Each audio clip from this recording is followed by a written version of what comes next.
ఈరోజు అంబేద్కర్ గారి జయంతి సందర్భంగా అందరూ సంతోషంగా ఘనంగా నివాళులు అర్పించాలని అనేక కార్యక్రమాల్ని రెడీ చేసుకున్నాం. కానీ నిన్నటి సాయంకాలం మీరు చూశారు, విజయవాడ నడిబొడ్డులో చంద్రబాబు నాయుడు తన పచ్చ రౌడీ మూకలతో జగన్మోహన్ రెడ్డి గారి మీద హత్యాయత్నం చేయటం ఈ రాష్ట్రమే కాదు, దేశంలో ఉన్న అన్ని రాష్ట్రాల్లో వాళ్ళు కూడా షాక్కి గురయ్యారు.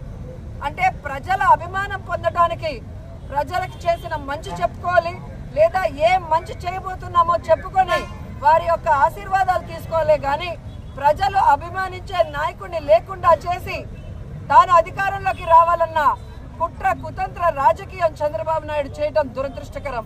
గతంలో కూడా పాదయాత్రలో జగనన్న మీద ఏ విధంగా కత్తితో దాడి చేశారో మనం అందరం కూడా కళ్ళారా చూసాం. మళ్ళీ ఈరోజు కరెంటు ఆపి ఏ విధంగా ఆయనని టార్గెట్ చేశారో కూడా కళ్ళారా చూసాం. ఈ రాష్ట్రంలో ఉన్న ప్రతి పేదవాడు ఈరోజు ఏడుస్తున్నాడు. తమ కోసం ఇన్ని అవమానాలు ఇన్ని కష్టాలు భరిస్తున్న జగన్మోహన్ రెడ్డి గారిని ఈ విధంగా వీళ్ళు టార్గెట్ చేసి ఆయన క్యారెక్టర్ గురించి బ్యాడ్గా చెప్పడం, ఆయన చేస్తున్న పరిపాలనని తప్పుగా ప్రజల్లోకి తీసుకొని వెళ్లాలన్న ప్రయత్నం చేయటం. ఈరోజు సిద్ధం సభలు కానీ మేమంతా సిద్ధం బస్సు యాత్రలో మండు టండల్లో కూడా వెన్నెల్లో లాగా ప్రజలు సంతోషంగా నిలబడి ఈరోజు ఆయన ఆహ్వానిస్తుంటే కడుపు మంటతో ఆయన మీద హత్యాయత్నం చేయించడం ఈ రాష్ట్రంలో ఉన్న ఎవరు కూడా మర్చిపోరని కూడా తెలుగుదేశం పార్టీ వాళ్ళకి హెచ్చరిస్తున్నాం. ఈరోజు మీకు చెప్తున్నాం, ప్రజలు అభిమానించే ప్రేమించే జగనన్న రక్తం మీరు కళ్ళ చూశారు.